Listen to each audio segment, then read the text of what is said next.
Oh yeah, it's Dominic DeAngelo. It's Saturday night. I almost forgot what day it was, and it's one of a kind with RVD, guys. I mean, you're not gonna believe it. I have somebody really special here today. It's RVD. Rob, man, happy Saturday to you, brother. Happy Saturday to you, Dominator. Thanks for making me feel special. You're welcome. Thanks for all the Van Dam fan that's watching us live because they're not doing anything more exciting on a Saturday night, or at least at this time. But what could be more exciting? Am I right? Right? Where else would you guys rather be? In front of hanging out with RVD? Well, this is the pregame. It might be for me. If I'm not too tired, I am going to go down to the Nerd Bar because got some stuff I need to talk to Johnny about. Ooh. But there's a good chance I'll be too tired because usually by 10 o'clock at night, I'm usually snoozing or heading that way. I know. I get to that. Yeah, I get to that point too. But yeah, guys, Nerd Bar's awesome. Like I said, I think last week, if you're in Vegas, go check it out. It's super cool. They do so much different stuff there. Johnny's got a cool spot. It's a really neat joint. So be sure to check that out if you're in Vegas. But we are live. So if you guys by the way, I slept for 12 hours last night, dude. Holy shit! Did you go out last night? No. I was in bed for half hour or so on Instagram and reading my Kindle, and I even counted that, out of it. But when I woke, that's the thing. This is 99% of my life now. Is when I wake up, I have no idea what time it is. And I'm scared to look because as soon as I look, then my brain's going to start activating. And so I put it off. And then finally, when I feel like, getting hungry or whatever, then I'll look at it, but I try to guess, like 9:15. I look like, holy shit, it's 12:25. Whoa. But I slept 14 hours a couple of days ago. It's not it's not unlike me. I've always been a really good sleeper. Katie is too. We love sleeping. But I think a lot of it also is I take quite a bit of caffeine while I'm awake, and that will add up. Caffeine, and there's a pill that's like made for like a diet pill, like kind of, but it's made for that, but it also makes you alert and focused and gives you energy. It's a lot like Adderall, but it's called Adipex, and it's like a little different, but it's still in that methamphetamine category. And so anyway, sometimes I'll take or fairly often when we have them, I'll take like one of those a day, and it helps me be productive and stuff. But after 4 or 5 days of taking them, I feel like if I don't take them on a day, then I feel like so low on energy, But also, there's that, and I do it all. That 1,000 cups of coffee, pre-workout, fucking cayenne pepper, you name it. Cayenne pepper, huh? Vitamin B12. Yeah, I mean that is one of my.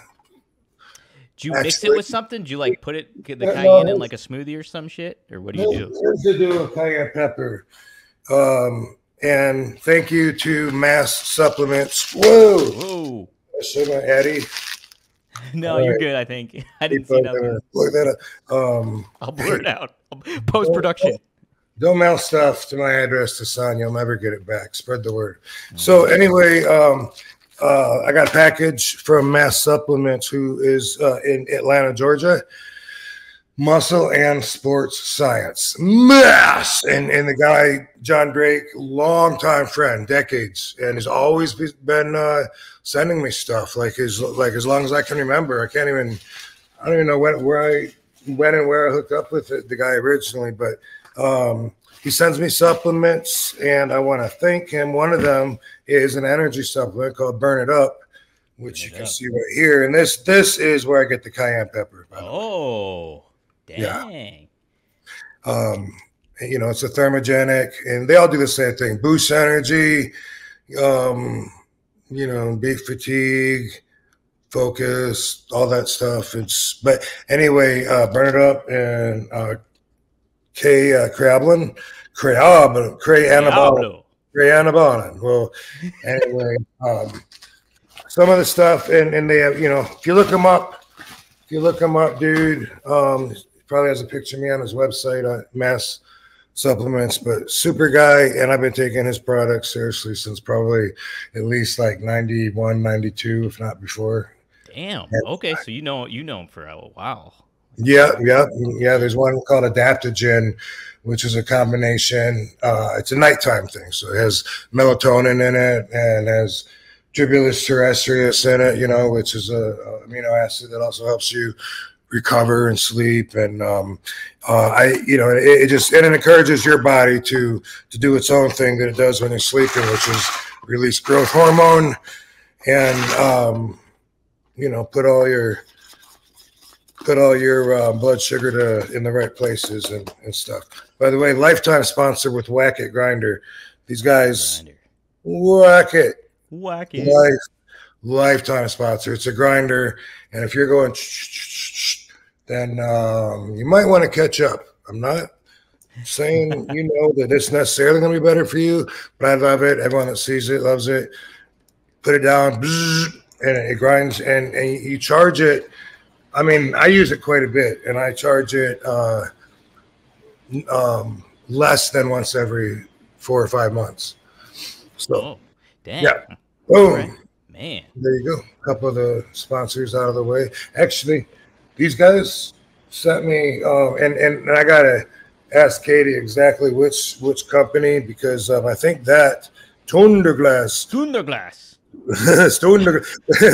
think the actual company, but we saw them at the at Champs, and man, they hooked us up with a huge package, and they have this on display, and you put it on the side of your these like new age gravity bungs, which we've had one of those for a long time, but you put it on it and you set the temperature on it and shit, and it tells you like when it reaches the temperature, and for some reason it made the consummation of the smoke so smooth, because I told them like, sure, yeah, I'll do a dab. I'm sure I'm gonna cough because I'm not that dab conditioned, but and it was like real big one, blew a cloud out, and I was like, I'm not even trying to cough. Why was that so smooth? It was weird. They hooked me and Katie up big time, and they did get a video of us using it, and I don't know, maybe it's on YouTube or whatever, but in addition to that, we wanted to thank them, and I'm not exactly sure who to thank yet until I get a little help from the boss lady. The big old boss lady. Well, we got to thank Mando too. They've been a great sponsor for the past month and so. Go to shopmando.com and you can get in code RVD, and you can get $5 off your starter pack, which equates to 40% off. I got the Mount Fuji. I used it today. Man, I needed to use it today. It was really humid out, so use that. They got the bar of soap, which is great. What is it also? Oh, the wipes, the dude wipes, which are great. Yeah, and some body wash stuff too. So check it out. Shopmando.com. Use promo code RVD and help out the podcast, and smell good too. Don't smell like a bad wrestling fan. So we got more sponsors. We'll plug those later on though. Let's see what else we got. Some. Rob, I guess we should probably kick off talking about. Somebody we've been talking about kind of recently on the podcast. We already talked about them. Oh, did we? You said we did. We did already talk about them. But, hey, by the way, do you watch Mandalorian? No, I want to start though. Have you been watching it? Well, I mean, I have no idea if they've done new stuff since I've seen it, but I watched it like a long. I think I've seen it all. I don't know, but I get it confused with the Boba Fett, where he goes back to Tatooine and is taken over from Jabba the Hutt's rule, and it's like. But anyway, question behind the question: isn't that dude's name? I think Mando is what they call the guy, which would be short for Mandalorian, right? But every time you say that about the Mando cologne or Mando body wash, body wash, body wash, I think of Mando, the Mandalorian. Maybe I'll have to Photoshop something for them, put it on socials. Yeah, no, I need to see it. I really want to see it because I love it that the comedian Bill Burr's in it, He's like one of the characters apparently. So Sasha Banks is in it, and I didn't know until after I saw it. Like I totally didn't recognize her. Yeah. She doesn't. She look. It's Sasha. You can tell it's Mercedes Monet, but yeah, if you're not keeping your eye out for it, you probably wouldn't like notice it was actually her though. But yeah. But yeah, Rob. Passing of Sid happened. Like unexpected, very much so. Had stage 4 cancer. His son said, and that I think it was stemmed from a Roundup weed killer. Apparently, like must have been overdue effects to it. Yeah, or overdue when you're around it too much or something. That's what he cited as. And yeah, just wanted to get your thoughts on Sid. We've talked about him, like I said before, on here, but yeah, obviously. And you said you would had a great match with him, something you wanted to do, and then you talked about how generous he was when when he had you guys in a handicap match in your early days as Matt Byrne.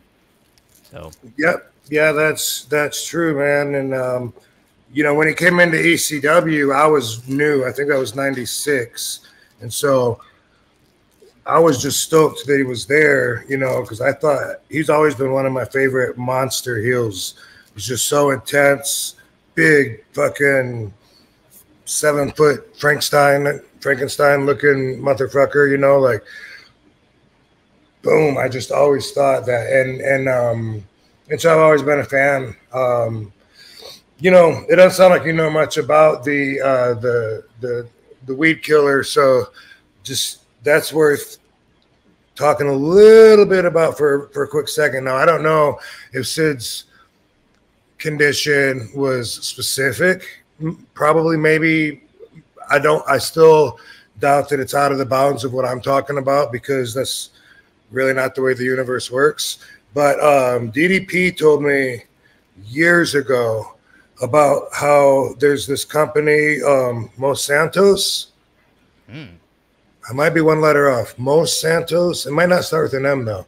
I know people in the chat room are going to know what I'm talking about. It's not Dos Santos. That would be a wrestler. Monsanto. Oh, there's an N in there. Thank you. So anyway, DDP was the first one to tell me about this. And he was like, bro. And he was trying to tell me to eat organic. And the reason he was saying that you got to eat organic is because everything else is genetically modified. And it started with this group, Monsanto's, according to my understanding and what DDP shared with me and what I later went on and studied. This company, they made a bug deterrent, like bug spray, using genetically modified potions. And you're gonna think it does sound crazy, but you're gonna have to look it up, and then I won't be the source. But they combine shit like the genes of a spider with the genes of a cow. Whoa. Put them together and shit.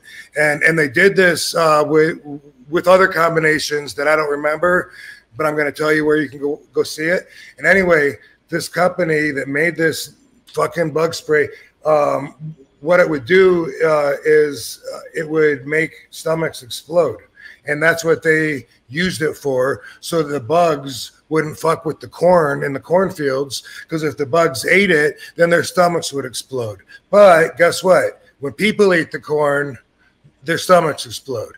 And so this company was so big, and apparently corn and whey is the basis for fucking almost all foods, way more than I ever thought of. And they even fucking, like, they had this shit patented, and when the wind blew their shit, their pollen, over to these other fields, they then got evidence that the other fields were using their genetically modified bug killer. So they sued and monopolized because their shit blew into other fields. And then anyway, the genetic manipulation that they've used is so fucking, and I mean, a lot of people think that's playing God. Okay, this movie, this documentary I'm going to tell you about that DDP turned me on to explains all of this, and it timelines it with all these diseases that happen and spiked at the same time that Monsanto's started going big, and in fact, got the patent or whatever, and then boom, all of a sudden, stomach cancers and people, just sick people. The movie's called Genetic Roulette. Roulette. I always say that word wrong. It's roulette, right? Yeah, it's roulette. I always say it like I'm French. I don't know why. I got made fun of my whole life, and I still can't remember the right way to say it. Roulette. Hey, Barbie, quit that. Anyway, it's called Genetic Roulette. I highly recommend it. You can watch it on YouTube, I'm pretty sure. Pretty damn sure. And anyway, great movie, and it'll open your mind, and you'll see what I'm talking about. A spider and a cow and some crazy shit. Like, let's take the genes of a goat and put it with a hawk. Or I don't know exactly what it was, but then that's when they say genetically modified food, and now they say no GMOs. They're saying we don't have that shit in our food, unlike the other 90% of the country or whatever that has been exposed to it. So it was a really, really big problem. It still is, because now it's spread everywhere, and it probably fucking got Sid sick. Yeah. Somebody in the chat, and I think I heard this before too, Italian, he said Sid sold farm chemicals. So yeah, I figured it'd be a lot more specific, if he was going to name that. Still watch the movie, though, Genetic Roulette. Genetic Roulette, guys. Check it out. Check it out. I'll have to check it out, too. I love documentaries. This is a really good one. Yeah. Even if you're only going to watch 15 minutes of it, fucking check it out. Check it out for sure. Rob, so Sid actually worked in ECW in 1999. He made his debut at ECW, guilty as charged. I had this stuff typed out here. Jeff Jones found John Kronos to be guilty as charged for hitting him with a 450 splash a week before Sid's debut. Kronos was sentenced to face the executioner, who was described as a little bit psycho, and he's going to deal out my brand of justice in a vicious manner.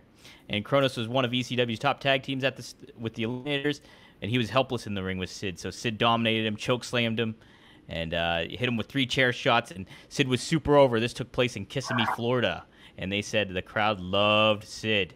And then Living Dangerously, Sid showed up to attack the Dudley Boy, beat up Spike Dudley real bad. So he was a really big impact. He only had a short stint, because right after that he went to WCW, but Sid said he had a lot of fun working in ECW. I saw in an interview, and that Paul Heyman kind of knew how to handle him. He mentioned too how great he was at handling him, like being this unexpected big man monster heel. He basically said so. Pretty neat stuff. It blew my mind. I kind of forgot Sid was in ECW for a little bit. Yeah, and I know we really liked him. Me and Sabu, anyway. I think everybody did, but I just. I remember he got a lot of respect from us. We were glad to have him there, and it's like one of those moments where it made our company feel, bigger and more legitimized, and add a little more credibility to it. Yeah. Which, by the way, is what one of the AEW wrestlers told me last time, or the last couple of times that I'm there, that's what I do for them. Him speaking for everybody, but anyway, little circle of life there. Not that I'm, the main event wrestling against Hulk Hogan like Sid was, but different times, brother, different times. Dude, well, like we talked about a little bit last week when you were saying I feel somewhat a culprit of how wrestling is styled today, or how some of the younger talent don't really focus too much on certain aspects of the game, but still, to that comparison, you being in AEW, I think does elevate the product and make it feel like a bigger deal, because you're an established Hall of Famer and going up against somebody like Jack Perry and helping him out, and then working with Swerve, who's now their biggest star arguably. It's kind of good news. So that's good stuff, Rob. So what else was I going to say about Sid? There was something else I was going to mention about him that I thought was pertinent. This is what I was going to say. Sid, he always got ragged about hey, he's like softball, and he would go and leave and kind of have that kind of thing about him, okay, he could have been a bigger star. Look at Barbie. Look at old Barbie. Oh my gosh. Barbie D. Barbie D. Barbie D. Lovey D too. You want to say hi too? Come here. Hello, Lovey. Come here. Say hi to Lovey. Oh, look at that. Oh, Lovey's a I nice love one. these doggies. He's a sweetheart. Lovey is so nice. I'm gonna be Barbie someday. They wrestle all day. Do they? Good. Good. It's weird how good dogs know how to wrestle, you know, and learn everything, really. You know what I mean? We got to be taught how to fucking walk and hold a glass of water, and these dogs just running, sprinting, you know. Like Barbie will go into stalker mode, you know, where she tries to freeze, like Barbie doesn't see her, and like go real slow, and then boom, jump on her. It's like, who taught her that? Like, that is 7 months old or whatever. That's amazing, the instinct that they come with. Isn't it? And it's like they know their limits too. Like if they're hurting them one another too bad or something like that, they can usually pull back. Yeah, make it. It's fun to a certain point, huh, Barbar? Yeah. Then they, even wrestling, like the reversals, the way they get each other down, and like roll the arm for leverage, and put her foot on the other one's stomach when she's down on her back. Everything I watch them do, I'm just like amazed at how they come preloaded like that. Preloaded, ready to order. But like then I think about, so Sid, if he was in modern wrestling today, he probably would have really flourished a little bit more, because it seems like with the lighter schedules and a little bit more leniency for wrestlers and talent to get time off. And I just think it's kind of fascinating to think about. You know, Sid was in a different, and his priorities were different. That's what it was. It's like he was not that. He liked wrestling, but it wasn't like his main like thought about things. Like his priorities were different, and it would kind of be interesting to see him in the modern day aspect. Yeah, you know, I wonder, is there a place for, say, 80s, 90s style of wrestling? Is there still a place for that, or does everybody have to do a fucking Spanish fly into the fucking Canadian destroyer 4 times? I mean, seriously, it looks like the style, when you say today's style, that's what I think of. Mm-hmm. And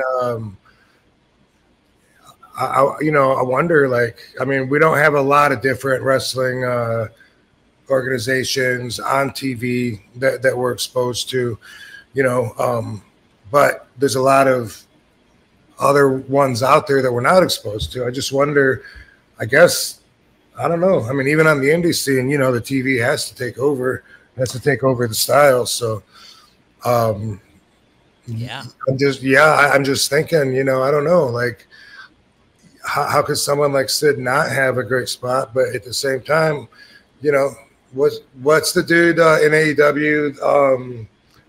The dinosaur dude. He was with Jungle Boy. Luchasaurus. Yeah, Luchasaurus. I mean, that guy wants to do backflips and moonsaults and hurricanranas, and it seems like to me anyway when I watch him that he wants to show that he can wrestle like a smaller guy, which is just one way of putting it. He's probably not trying to say, "Hey, look, I wrestle like a small guy." He's trying to say, "Hey, I'm a big guy, and I can still do all these moves and agile." But the way that it comes across is, you know, more like representative of today's standards. That's the kind of stuff that makes it so that is a majority of what we're seeing, right? Right. No, I mean, especially like in certain promotions, there's more of a tendency for bigger wrestlers and guys to do that. But, you know, I kind of look at, like, if you're looking at the top of the cards, for example, like in WWE at the moment, there's, like, big dude like Damian Priest is in there. And he's athletic and he does stuff. But I think Fid would still fit in that mold of getting over and being that, just a presence and everything like that. I think the hierarchy and everybody that's there would pretty much know how to handle him, I think, in certain ways. And kind of...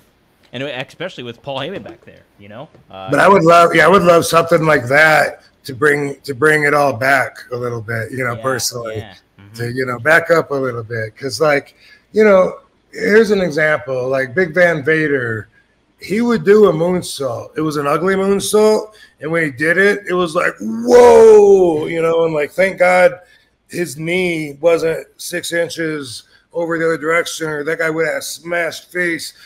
Now, if Vader took a clothesline bump and did like a 360 bump like Matt Byrne did with Sid Vicious, then that moonsault wouldn't be as impressive, you know? Right. You Yeah. just got clothesline and got your fucking head knocked off so bad your feet came over it, and you're fucking 400 and some pounds. You know, who cares if you can do a moonsault then? No, it's true. It is.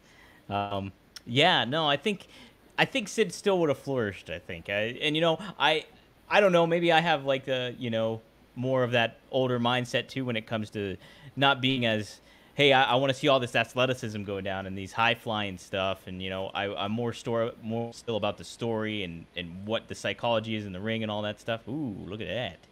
Look at that. Smoke 'em if you got 'em. Smoke them if you got them, guys. I know a lot of people are chatting about that here too. It's about time. Getting it done. So, but yeah, I think Sid would have fit.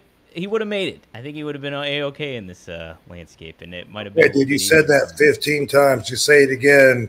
I'm coming through after you. Oh shit. No, hopefully with him. I like Sid. R.I.P. Good dude. Yep. Great dude. Great dude. Good dude as far as I know. Heck yeah. Hey guys, what do you think is the #1 most valuable thing in pro wrestling? From a storyline perspective, have to be world titles, right? That's what the whole purpose of pro wrestling is. Winning those championships, being the world champion, everything like that. But you peel back the curtain, there's a little bit more to it. Making money, obviously, is #1. TV time is #1. And, hey, getting that creativity over is pretty valuable, too. All those combined really define what makes pro wrestling great. But what is the #2 most valuable thing in life? I would say time. Time is valuable. I spend a lot of time up in the noggin. I think a lot of us do. And you know what? One thing I don't have to worry about is worrying how I smell. And that's because we at One of a Kind with RVD have Mando. Mando is such a great deodorant. And they have different products that you can do too, that you can go to and check out. This is the Mount Fuji 72-hour strength, and boy, does it work. And you know what? The thing I really like about it too, I actually went out yesterday and applied it, and it's not overpowering. You have certain deodorants, you have certain sprays, you have other things that really kind of, knock somebody out. You walk into a club and you're like, holy crap, somebody's got to lighten up on the deodorant, on the cologne, everything like that. But Mando is very undertoned and has a great smell. The Mount Fuji is the one I have. And I also have the body wash, but they also have deodorant wipes, and they also have a cream that you can do too. So you can go to shopmando.com and use promo code RVD to get $5 off. Like a 5-star frog splash, $5 off, which is like 40% off your complete order. So get that free shipping. Go to shopmando.com, use promo code RVD. Smell great. You ever see Kevin Kline on A Fish Called Wanda? That's what he used to do. You'll be doing that too when you use Mando. So go to shopmando.com, use promo code RVD, get $5 off your first order. All right, guys, smell good. What's up, guys? Just wanted to take a little pause to talk to you about Via. Now, Via is such a cool kind of sponsor to have, especially for RVD podcast, because it's got all the kind of relaxing or focus stuff that you kind of need when it comes to like giving you a little bit of boost of energy, or hey, a little bit of time to chill out and take it easy. Via comes in different kind of gummies and stuff like that. My personal favorite right now is the Flow State. The Flow State is very good. It's got lion's mane in there, which I've been a big proponent of recently, and it's just CBD and really, really good stuff. It kind of gets me right in the zone too, whether I'm doing the podcast or whether I'm doing some other extra work when it comes to the pro wrestling business. So covering the news and what have you. So very much like Via. It's such a cool packaging. There's so many different ones that they have in here. I'm looking at my box right now. They got High Love, Cloud 9, Dreams, Revive, Elevate, and Zen in it. It kind of tailors to what you are kind of looking for when it comes to like, hey, this is something I kind of want to get into and take a look and see what it does for me. And so far, I'm very pleased with the results. And yeah, my go-to though right now, the Flow State, baby. So give it a try. Use promo code RVD and check out Via. It's a great product. We're happy to have them as a sponsor on the podcast. Yeah, let's take a couple of the super chats here. We got a few in the house. We'll start with Unsweet Tej, who donated $5. Thanks, Unsweet Tej. He says, "Hey Rob, been a big fan for a long time. How do you deal with people on a lower vibration, especially bosses? I know I can do better than. I know I can do better than. RVD 420 for life," he says. So how do you deal with people that have like a lower vibration or kind of aren't vibing as much with you? Well, first off, if I can, I try to bring their vibration up. Okay. An example of that, you could just be passing through a doorway, coming into a store, and you see somebody looks like they're like really doing shitty. They're looking down or whatever. You just get that vibe from them, that you know what? Give them a smile. You start with just that. You'd be amazed at how far that goes. For me, and you criticize this, judge me, but I'm just being honest. If it's a really attractive girl and she just smiles, like I don't have to think like, oh my God, she's flirting with me. Like some dudes, oh my God, should I get her number? Was she trying to? But honestly, just a smile, like wow, she looks really nice. Damn, she has a really nice energy too. She bothered to smile, and it lights up the whole fucking room. People like that have a power, and really we all do to some extent. But, if you can pick someone's vibration up, then the result of that is it then picks your vibration up. You actually, by helping someone and bringing them up, actually bring yourself up. And this is one of the steps and one of the insights in the Celestine prophecy, by the way, is doing exactly this. And compliments, people love compliments, and even if you say something that could just be taken as a compliment, even if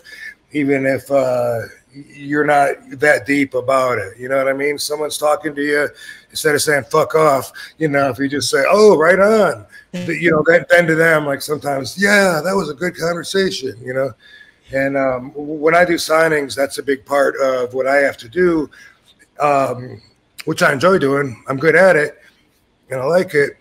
Is making people feel comfortable. Like there'll be a line. Sometimes people have been waiting, seems like an hour to get up to see me.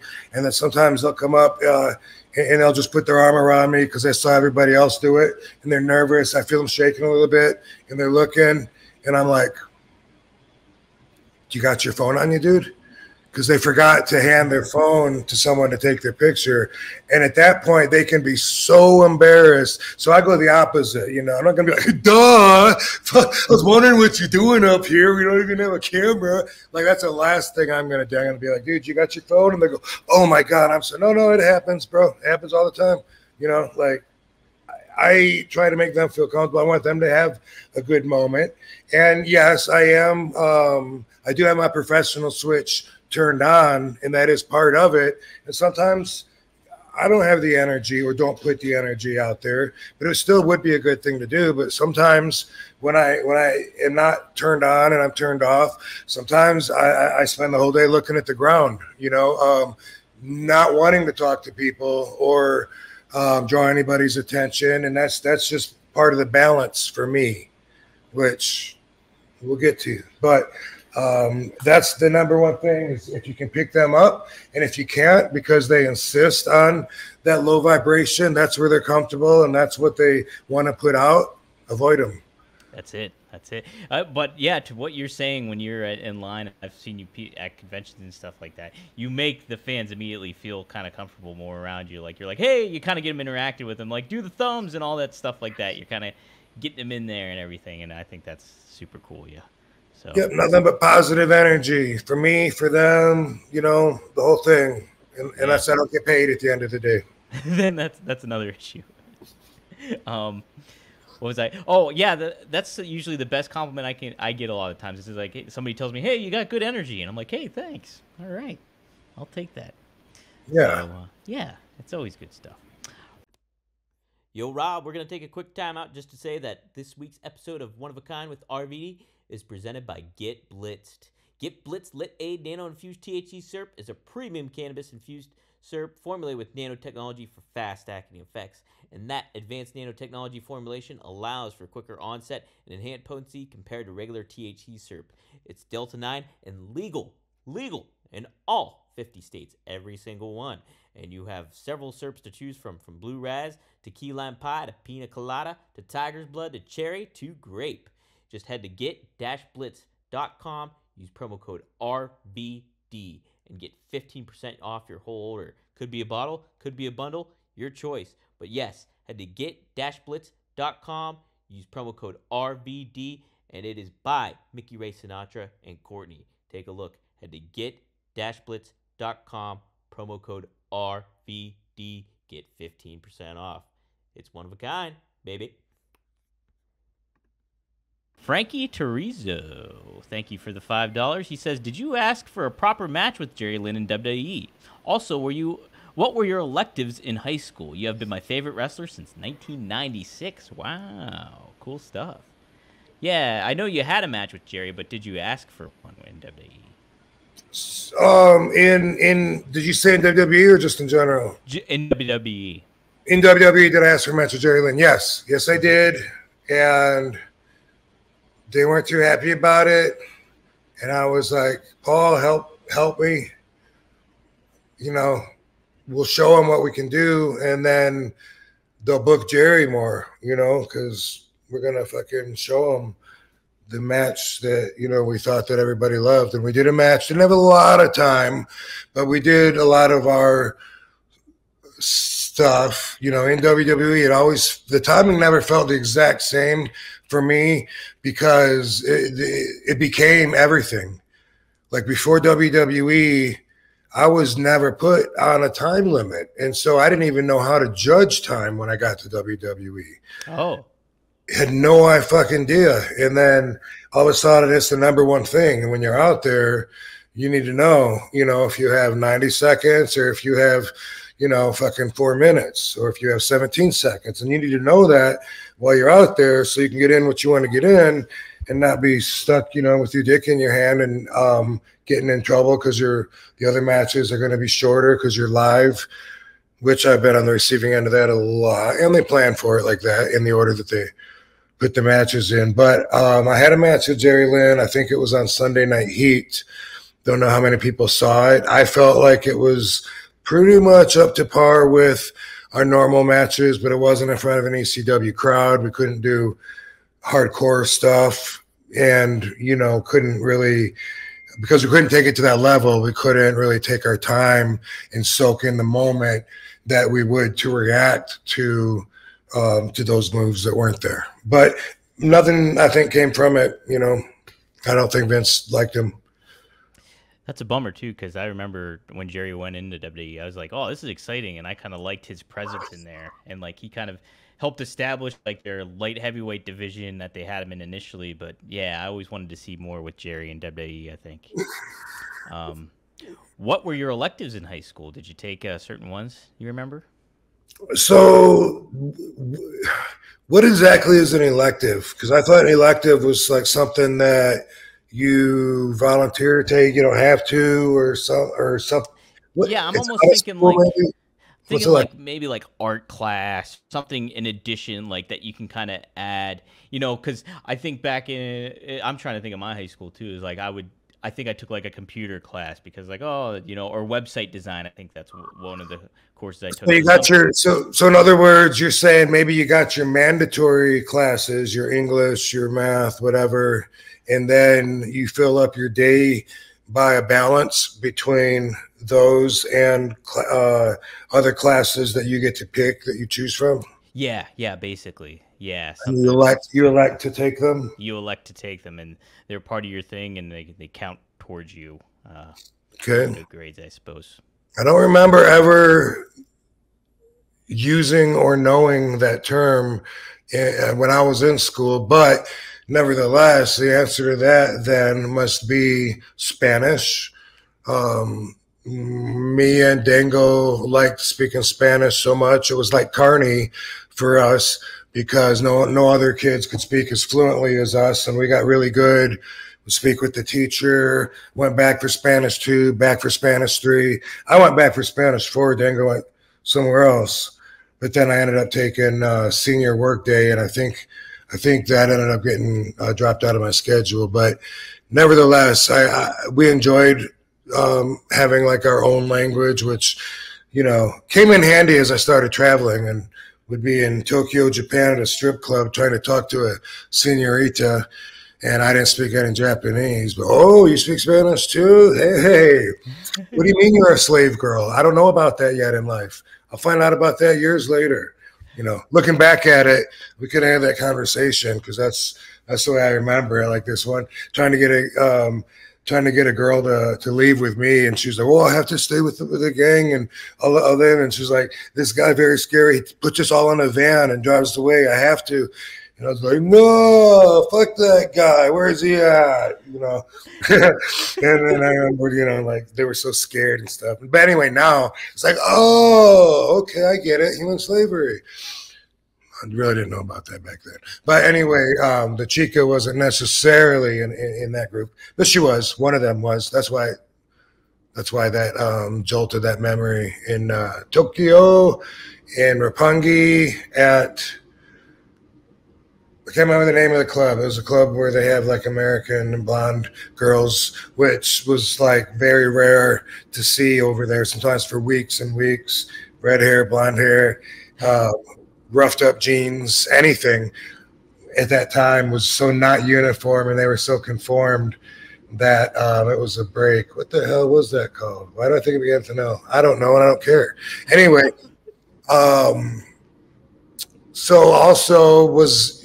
Besides Spanish was also for me health and fitness. That was another, I guess, elective that I, you know, because it was after the gym class credits or whatever. It was something in addition to that to learn more about the body and nutrition and drugs, all that stuff.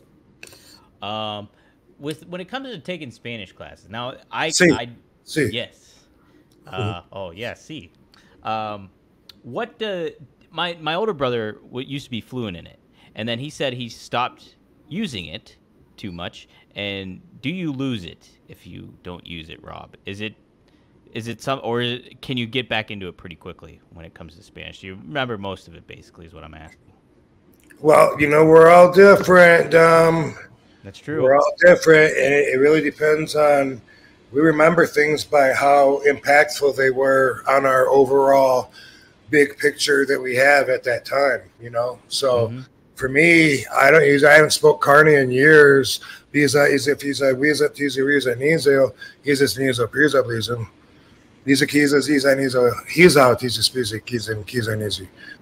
y si quiero hablar en español, es también cosa. I don't know if that's también cosa. It's also same thing. Lo mismo, okay? But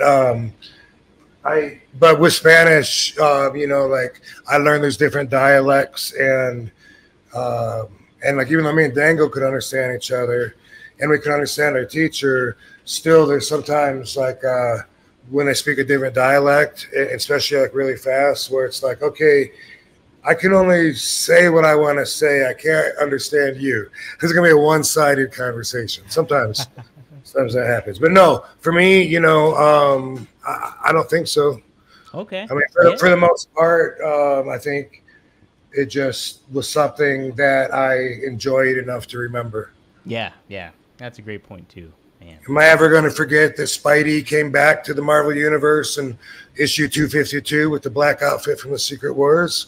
I don't need to know that, but I think, you know, it was kind of impactful for me. So that's it, man. Great point. And I want to read some comics now. Just like the great gods and goddesses, you know. Yeah. I saw there's a new video game out with all mythology stuff. It's like a strategy game or something. I saw it on my Xbox, and I was like, oh, that looks kind of interesting. I don't know what it's about, but if you guys like mythology, check it out maybe. What's up, everyone? Today, I got a special treat for all the bald kings out there. We're diving into the ultimate head grooming duo from Manscaped. Introducing the Dome Shaver Pro Head Shaver and Dome Soother Head Aftershave Lotion. Let's get into what makes these products a game changer for head care. First, let's talk about the Dome Shaver Pro. This little beast comes with 5 premium rotary blades optimized specifically for head shaving. These blades are designed to give you the cleanest, smoothest shave possible. One of the standout features of this shaver is Manscaped skin-safe technology. This means you can shave confidently, knowing you're less likely to experience nicks and cuts. Whether you're new to head shaving or a seasoned pro, this feature offers peace of mind.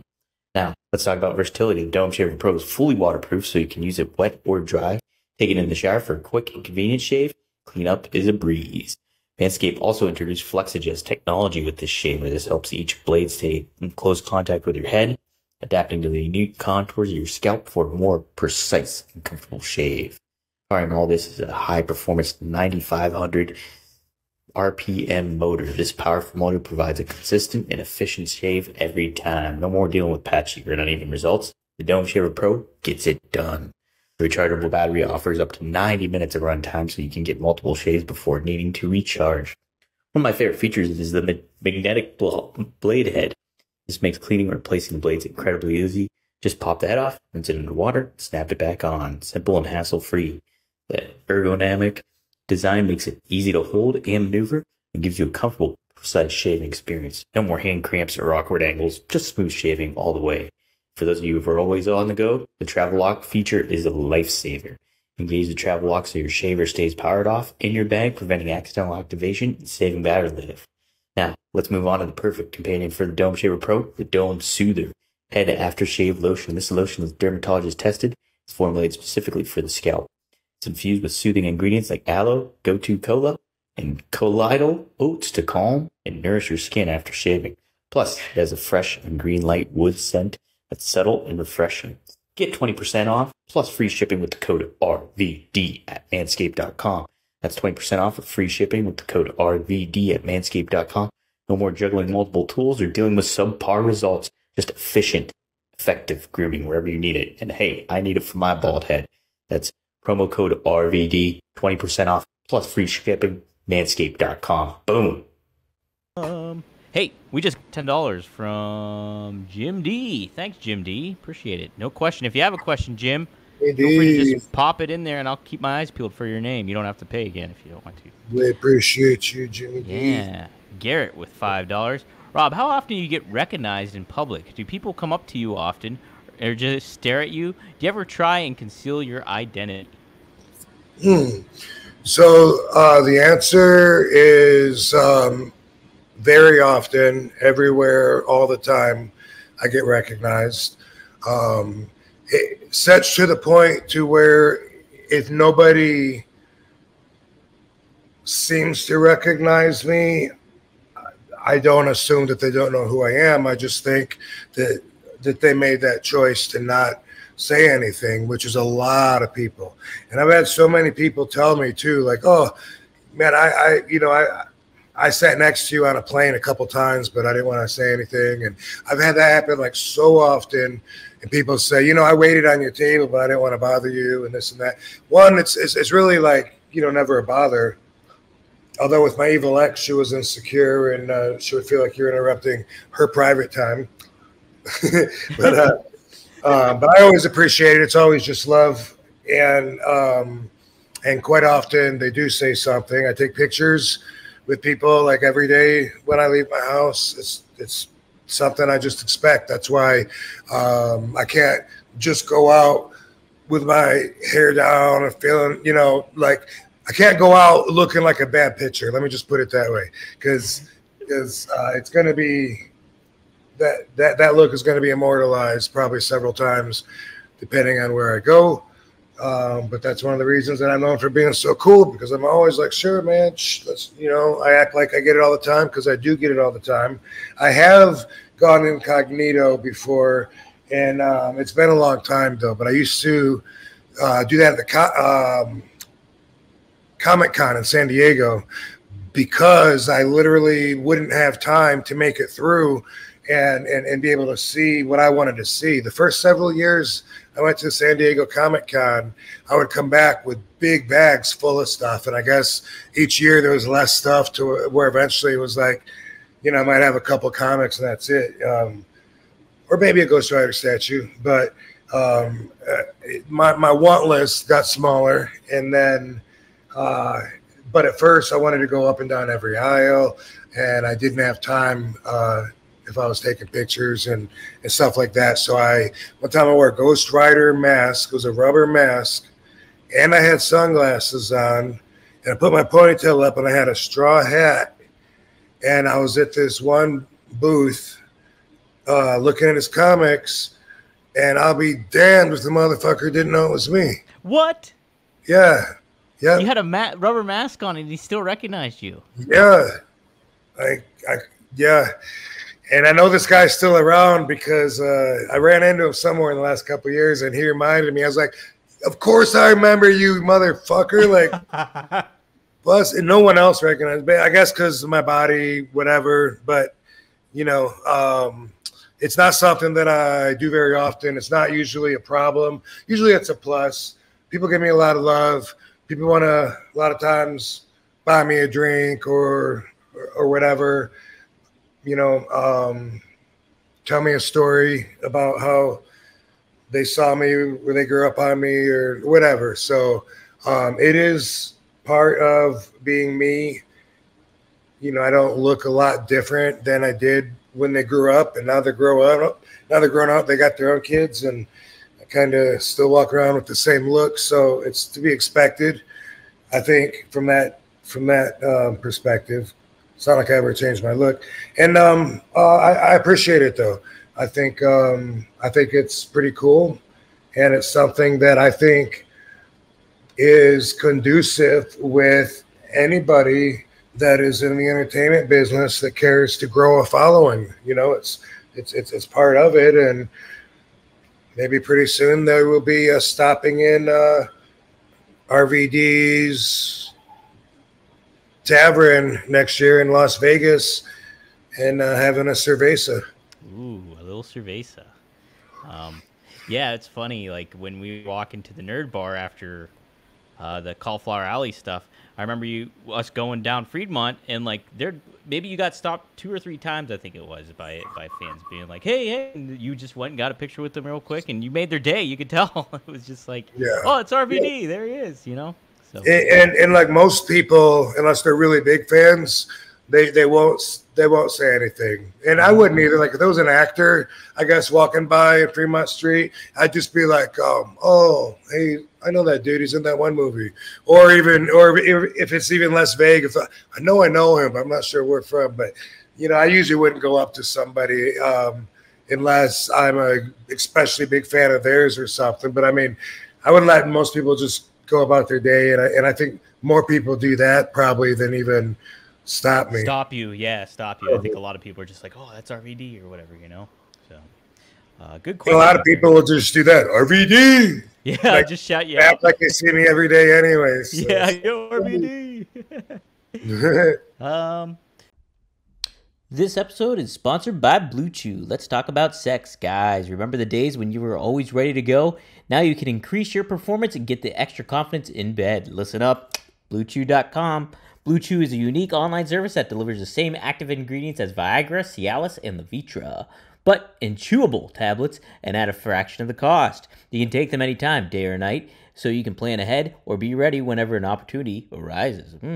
The process is simple. Sign up at BlueChew.com, consult with one of their licensed medical providers, and once you're approved, you receive prescription within days. The best part, it's all done online, so no visits to the doctor's office, no awkward conversations, and no waiting in the line at the pharmacy. Blue Chew tablets are made in the USA and prepared and shipped direct to your door in a discreet package. They always say first impressions are important. What about lasting impressions? Blue Chew wants to help you have better sex. Discover your options at BlueChew.com. Chew it and do it. And we've got a special deal for our listeners. Try Blue Chew free when you use our promo code RVD at checkout. Just pay $5 shipping. That's BlueChew.com, promo code RVD to receive your first month free. Visit Blue Chew for more details and important safety information. And we, RVD and I, thank Blue Chew for sponsoring the podcast. Here's another good question. Unsweet Teej with another $5. Thanks, man. He says, Rob, how do you deal with burying past relationships? I saw you dealt with a divorce, but you seem happier than ever now. I'm sneaking up on 30 years old. Oh, you're pretty young still, Teej. But, Rob, how do you deal with past relationships? Burying past relationships?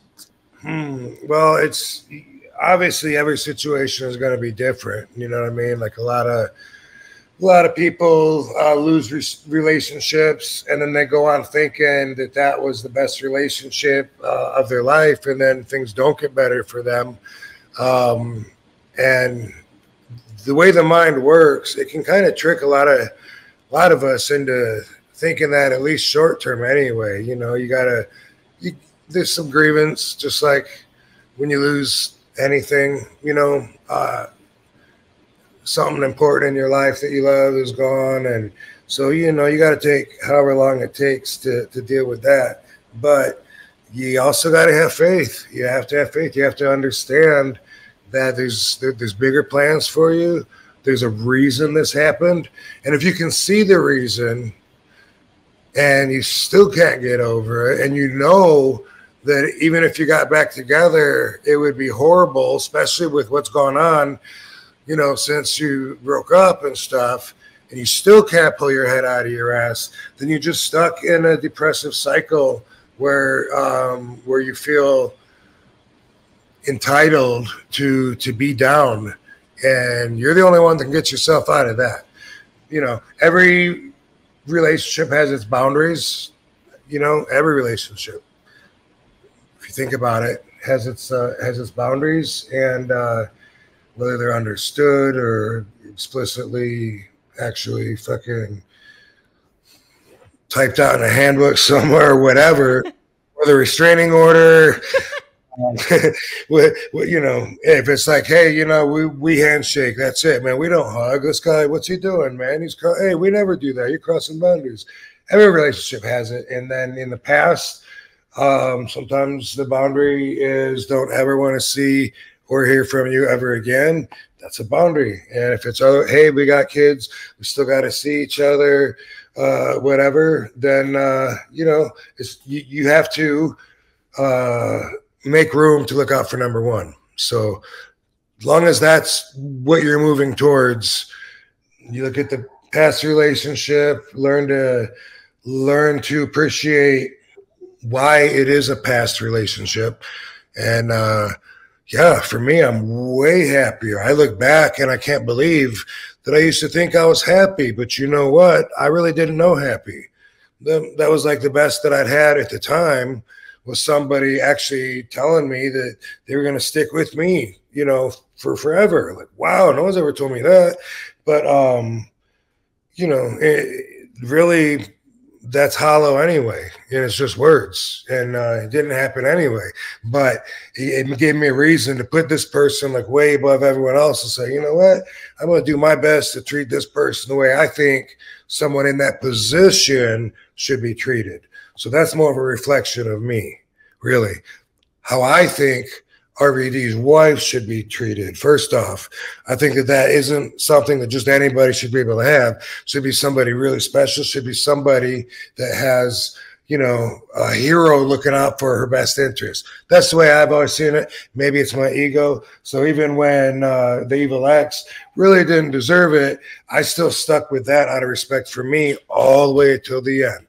So, you know, even though she'd broken all kinds of boundaries and was 1,000% positive that she wanted to divorce and go opposite ways and wanted me to be dating other girls and all that, you know, all the way through that, I stuck by what I respected, and I wanted to respect myself afterwards, and I do. And if I hadn't, I wouldn't know how to treat Katie. Now, I have no doubt, like, I already know what I can do, and Katie's awesome. But looking at the bigger picture now, I see that I wasn't happy. There was never like trust. We fought all the time.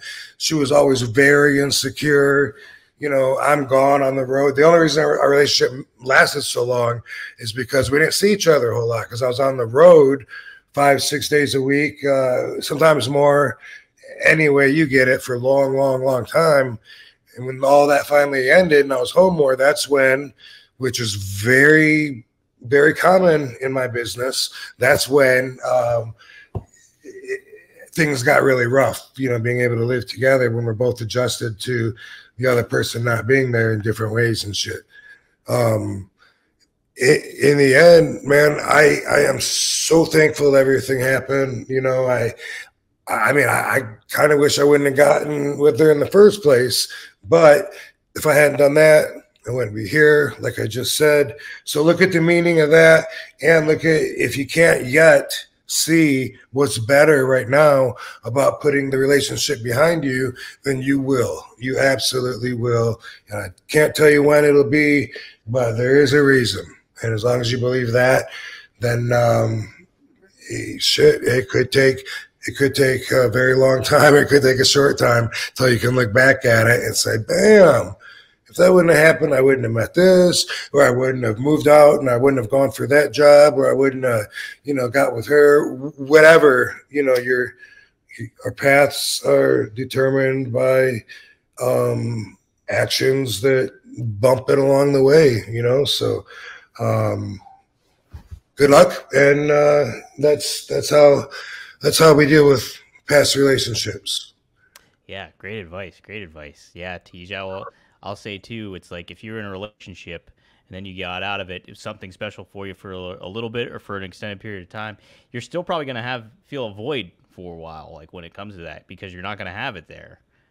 But yeah, just what Rob's saying, you just got to have faith and believe in a purpose that there's a reason for that happening, and you'll get back on your feet, no doubt. 30 years old, you got plenty of time, brother. You're A-okay.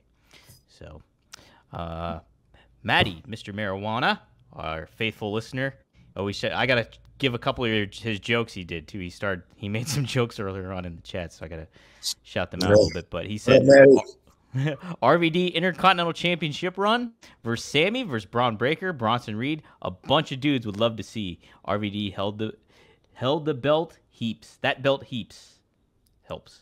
I don't know what he meant at the end, but yeah, I mean, a lot of cool younger talent that's holding that title, and you would be a cool mix. I associate you greatly too with the Intercontinental Championship. I know because you're right in the thick of the action there, Rob. So I guess I had it several times, huh? Yeah, a couple of times. Maybe. I don't know. I thought I saw 6, but maybe not. I don't know. I don't know. YouTube Chris knows. YouTube Chris will definitely know. Something else that popped up this week I wanted to ask you about was, did you see that you were talking about documentaries, the Vince McMahon documentary got announced. Did you see that? Scheduled for September 25th. And Cody Rhodes was asked about it, actually, today after the pay-per-view.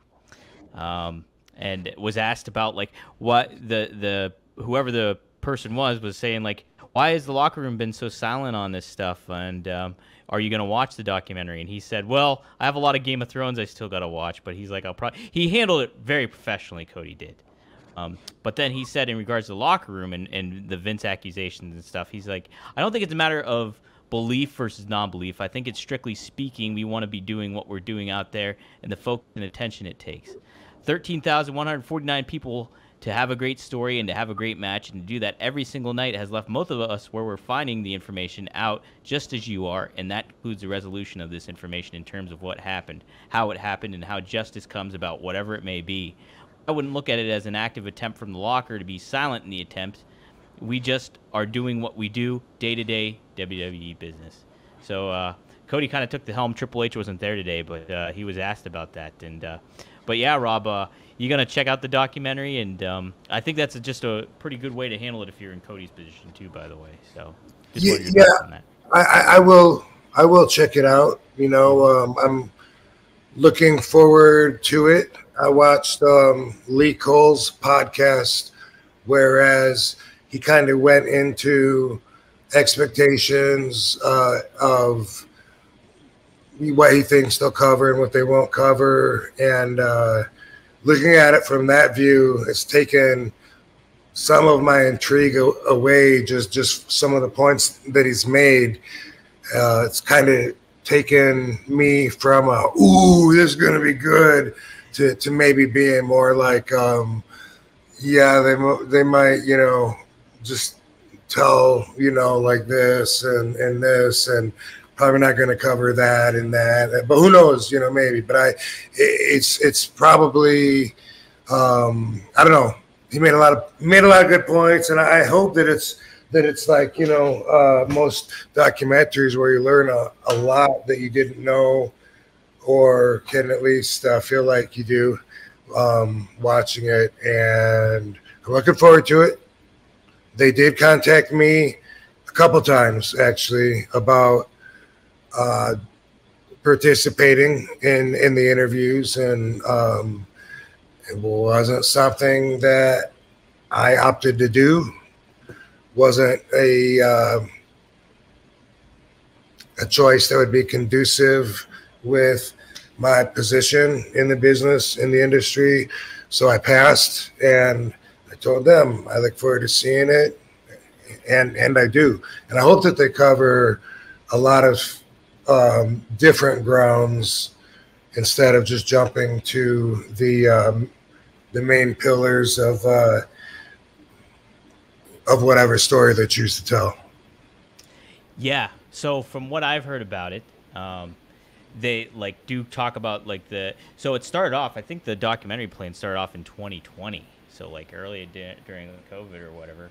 And then they were just going to cover, Vince McMahon's rise to WWE fame and all that and running this company. And then the allegations kind of broke out. And then they talk about the journalists that get involved with it. But I know Bill Simmons is at the helm of it, who worked with ESPN, and now he does his own thing with The Ringer. And I know he's friends with Nick Khan as well, who's the WWE CEO. So, but who's the guy that did Tiger King? He's part of this too. Chris Smith is the director's name that he's done that with Tiger King. And now that chimp movie, that chimp document, Chimp Crazy. Oh, you don't know about that? No, I don't know about that. Ooh, what's that? I'll have to check that out. It's on my recommended list. Okay, Chimp Crazy. I'll have to look at that. But yeah, so it sounds like they will be covering this stuff, but I think a lot of, and they got a lot of different interviews, they said, from a lot of wrestlers and different people, relatives of Vince, I think, and yeah, so, I guess I think about early scandals where he was involved because he's the boss, and he actually used to do talk shows, right? Like the Geraldo Show and Merv Griffin, whatever he did, because he couldn't help but be involved just because he was the face of the company. But I can see where the movie might not show that stuff because it wasn't his scandal or something that he was getting blamed for as far as the misconduct. It was more maybe just covering it up and continuing to operate with people that shouldn't be there, So I could see where some of that stuff would be, but I don't know. I could see where some of that, when you make a movie and you tell a story and you streamline it and you got to make sure every scene moves your story forward, what story are they going to tell? It's not going to be every last little thing that you ever heard about Vince. That's not going to be the story, Right. Yeah, it'll be interesting. Rise and Fall, right? The Rise and Fall. Rise and Fall, yeah. I think it's just called Mr. McMahon, and then the tagline was Mastermind Madman was the two things they had. And if you saw the poster, he's standing above himself holding strings with a marionette. So should be interesting. Yeah, I know that got a lot of the talk this week, and kind of coincides with Raw moving to Netflix too coming up. So it'll be interesting to see how that all pans out. But yeah, I think every wrestling fan will be tuning in. All right. Hey, we got another super chat here. Doug Hype TV. Shout out to RVD and the Nerd Bar in Vegas. Love to see you healthy and kicking butt. What is the key to staying in good shape for you, Rob? What is the key? The key to staying in good shape is having a healthy lifestyle. And what's even more important than that is having good genetics. You got to have good genetics. Otherwise, you could have diseases, all kinds of shit that you didn't even ask for, but your parents gave it to you. And that can fuck up your plans when you're trying to be healthy and be fit. But otherwise, a healthy lifestyle, that involves what you do with your body, what you put into your body. And, you got to make more good choices than bad choices. Here we go. Yeah. Live that healthy lifestyle. Keep things in shape. Maddie, I don't know what he means by this. RVD, Blue Meanie, White Castle, Big Joe Whataburger. I don't know what that means, Maddie. Oh, he says He follows up any cool Blue Meanie stories with RVD.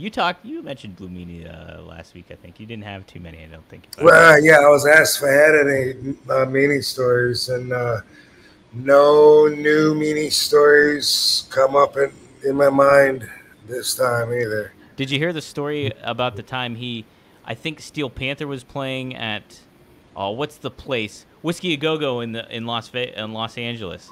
They were playing there, and Meanie farted, and he made the whole concert stop by his fart because they could smell it. So. Wow, what a great thing to be known by. Right? there's a Meanie story for you. There you go. There you go. Let's see what else we got here. Oh, this is the one I thought was just interesting. Triple E asked, RVD and Dom, thoughts on Robert Downey Jr. as Doctor Doom in the Avengers movie? What do you think of that Robert Downey coming back to the Marvel Universe, Rob? Did you see that? How's he gonna be Doctor Doom when he's Iron Man? Well, he died as Iron Man, I guess, in the Endgame. Spoiler. I think it's weird. I kind of wasn't a fan, to be honest. Unless somehow he's also Tony Stark still. Like, well, I mean, that'd be maybe interesting if they changed the whole fucking Marvel universe to make that fit. But right. Otherwise, I guess, you're behind an iron mask either way. And if you can get me to forget that it's the same voice, because it's the same voice, that's right. That was hard because you're doing both of them with a mask, and that's your whole identity is just your voice when you're in gimmick. So sounds challenging, and I guess if anyone can pull it off, he can. He's a fucking phenomenal actor. Yeah. Yeah, who is he? Is he Iron Man? Is he Doctor Doom? Or is he Charlie Chaplin? That's what we got to sort out. I like more Charlie Chaplin. Yes. Let's see. Anything else I wanted to really cover? Talkies. No, like I said, Bash in Berlin took place today. Randy Orton took on Gunther. And Randy Orton, holy smokes, have you seen him? He's like big now. He's like I think he's about 300 pounds, but he's muscled and chiseled out. He looks in pretty good shape. So wanted to make note of that. That he was pretty good. Yeah, right. What's he doing, Randy? What's up, man? He had that back fusion stuff, and they didn't think he was going to wrestle. And I think doctors told him that, hey, maybe you shouldn't wrestle. But he's going back and doing it. But he looks great. He still moves great. And so, it's all about genetics and healthy lifestyle. Ain't that the truth, man? Genetics is king over anything else, like we all know some people that look like they're in phenomenal shape and they don't do anything, but drink beer and eat Doritos. And, especially like skinny people, and they're ripped and they don't, and it's just their natural metabolism. But that just again goes to show how different we all are. That's why it's so silly for people to think, basic thinkers, to think that everyone's going to react the way that they do to anything. But genetics, I get asked a lot of times what my key is to durability, because I haven't really got injured that much during my whole career, in spite taking some doing some physicality. And I have to think genetics has to be, because if I was fragile, for sure, I would have broken a lot of shit a lot of times, and that's, I condition as well, just like I said, a healthy lifestyle, but genetics is the one that you don't have much to say about moving backwards. You do forward if you pick just the right mate to repopulate with. But that's where, some of us are really gifted more than others in that field.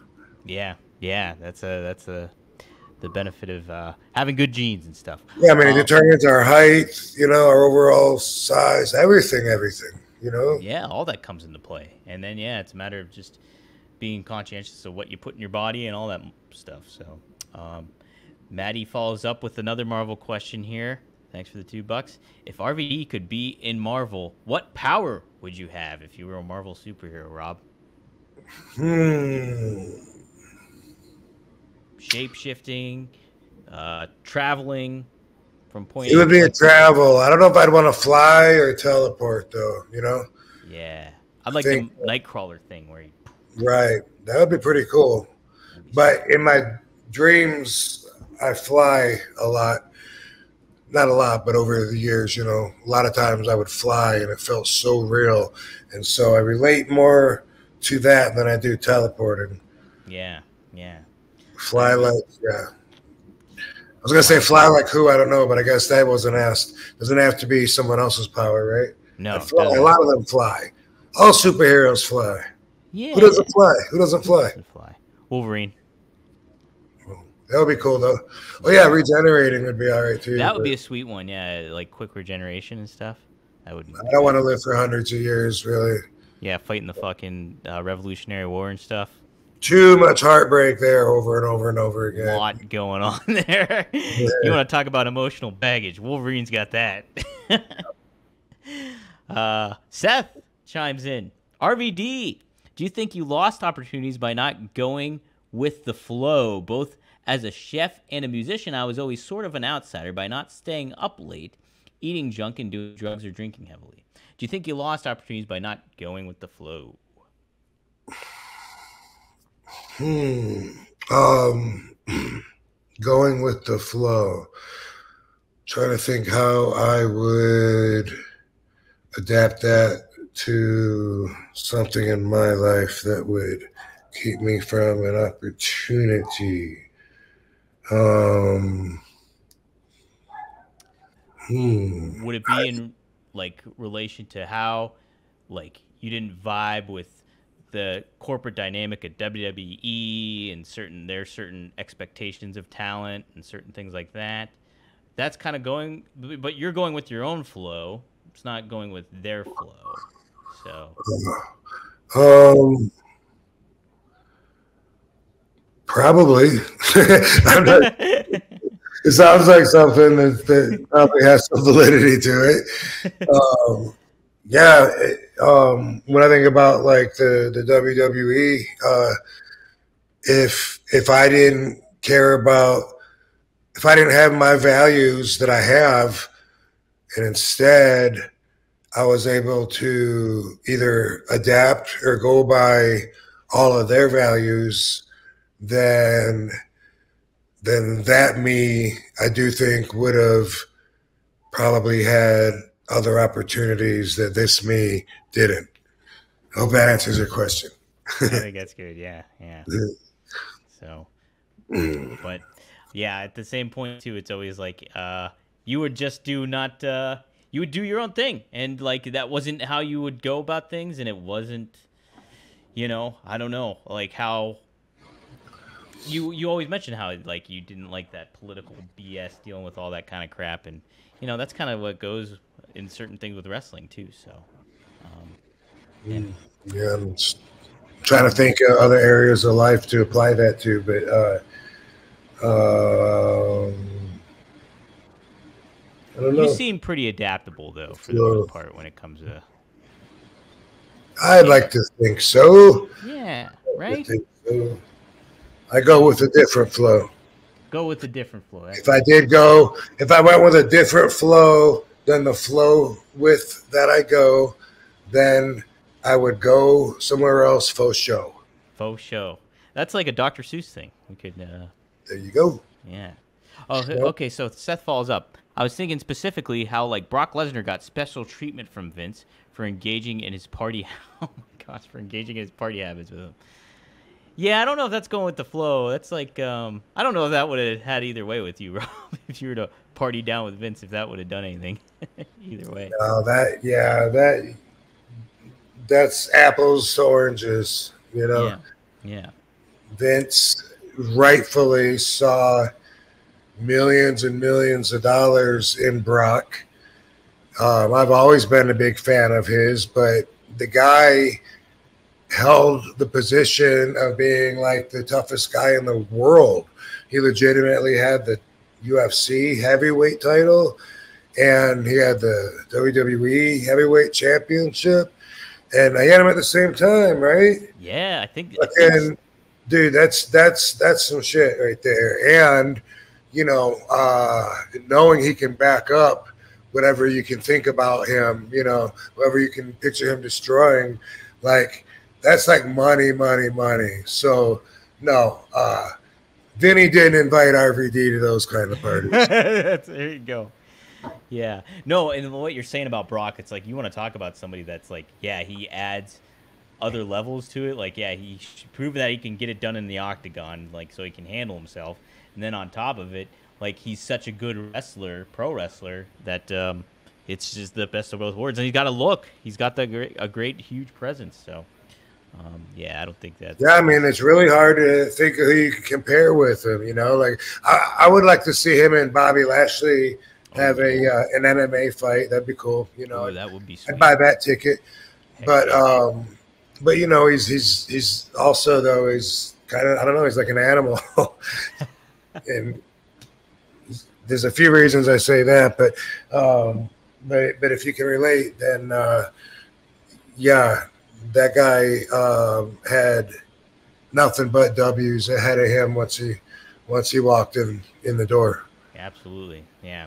He is reminiscent of Sid in certain ways because he wasn't like somebody that was super. He's great at the business, but it's like also he didn't like traveling that much. And not that I don't know if Sid didn't like traveling, but it was just like it wasn't top of his priority a lot of the times. If he gets paid, then hey, that's something else. Ryan Butler, thanks for the super sticker you shared, and also the question here. RVD, what did you tell Vince McMahon in WWE's ECW when he told you in the ring, you better think about that? You better think about that. Do you know what he's talking about there, Rob?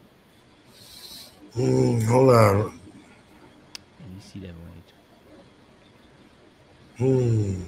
Was this part of I only remember being in the ring with that one time.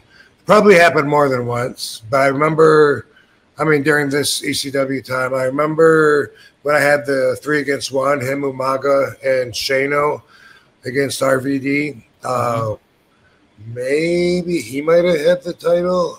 I don't know. But nonetheless, I'm guessing maybe it was during that match because any other time I could imagine him being in the ring was like on the mic. I feel like the whole alliance was in the ring with him at one time. I don't know. Maybe during draft picks too or something. But I don't know. No, of course I don't remember. You better think about that.